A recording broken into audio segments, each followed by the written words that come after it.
Hi, I'm Jay Bourne, the coach of the debate team here at the University of the Cumberlands, and we're so glad that you're willing to judge for us this weekend. This is just a real quick few-minute video just to tell you a little bit about what to expect during the day if you're going to be judging for us and helping to provide service, whether you're a faculty, staff, or a student. So again, first off, thanks so much for being willing to help and offer your time. Here's how it'll work this weekend. Our debaters that are debating will prepare in Bennett Building, gray brick. So we just ask that you walk into the first floor, and there'll be a table right there as you walk in that'll say University Cumberlands Debate. And that's where you'll get a ballot. And your ballot will look like this. And that's what we'll hand to you for your round or rounds that you'll be judging during that time period. And it'll have what you'll fill out as you are hearing the debate and afterwards to give your decision that you'll have. So once you picked up your ballot, you'll have about a half hour before you have to do anything, because that's time. Debaters will have just picked out a topic and they have a half hour to prepare before the debate starts, using the internet or their phones or their own brains to think about what points they want to make. In that half hour, you can relax a little bit. Once you picked up your ballot, you can go back to your office or your dorm. As long as about 5 minutes before the debate, you're at the classroom that is listed on your ballot, your piece of paper that tells you where to go to listen to the debate. For this weekend, we'll be in the science building, the education building, and the business building. So you'll be in one of those rooms. So as long as you show up about 5 minutes before the time that it says to start on your ballot, that's great.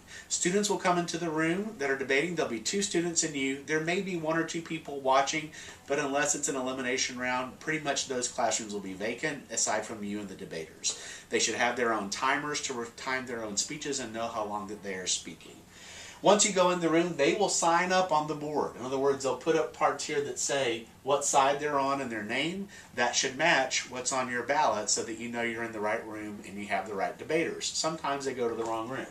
So here it says a school code. For us, we're acting like it's UC for Cumberlands.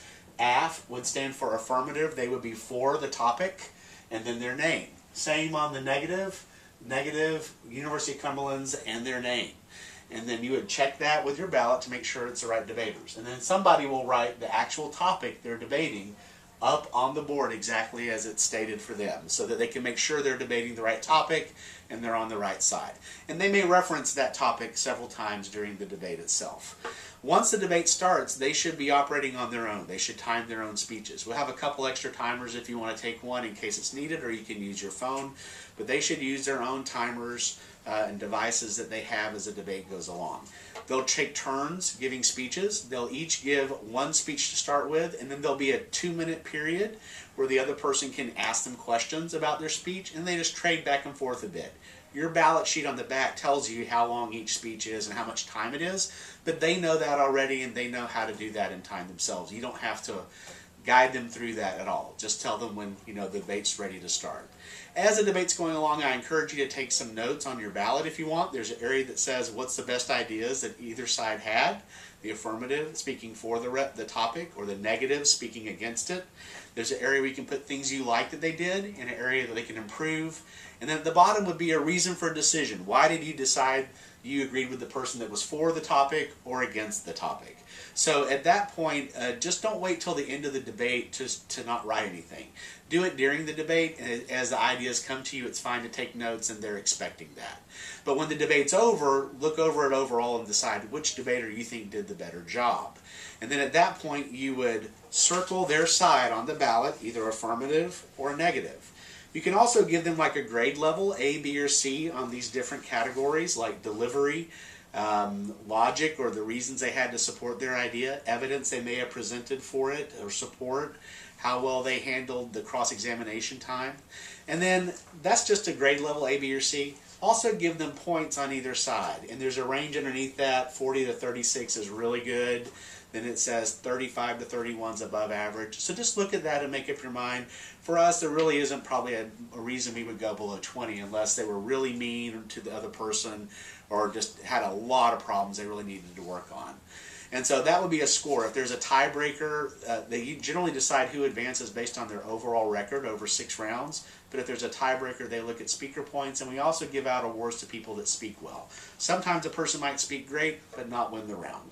When you're done with your top with that the debate that you're watching, you may have a second one coming right in. We'll tell you when you pick up your ballots. It could be one or it could be two.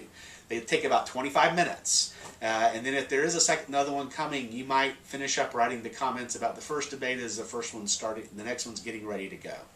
When it's done, if you can, in about 5 to 10 minutes, finish your comments if possible, and then bring those ballots back to Bennett in the first building to turn them back into us. And that way we'll record them so we know how well the debaters did.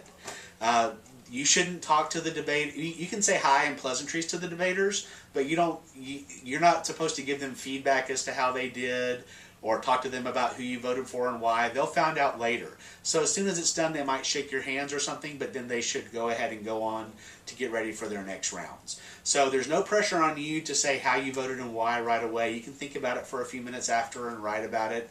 The one thing I would say is they really do appreciate written comments. So if you can just say things you like and improve and why you decided the way you did, maybe one side was more persuasive, maybe one side had better evidence, but not to just leave it a blank slate. Then they don't know how to improve, and the whole purpose of this is to provide education for them. So I hope that's been fairly valuable. There's some other tips in the paper that you have that goes along with thanking you for volunteering to judge. Everything else should be fine, and we really do appreciate you judging and hope it's a good experience for you. If you have any questions, we'll always be ready to answer any of them over the weekend. Thanks again.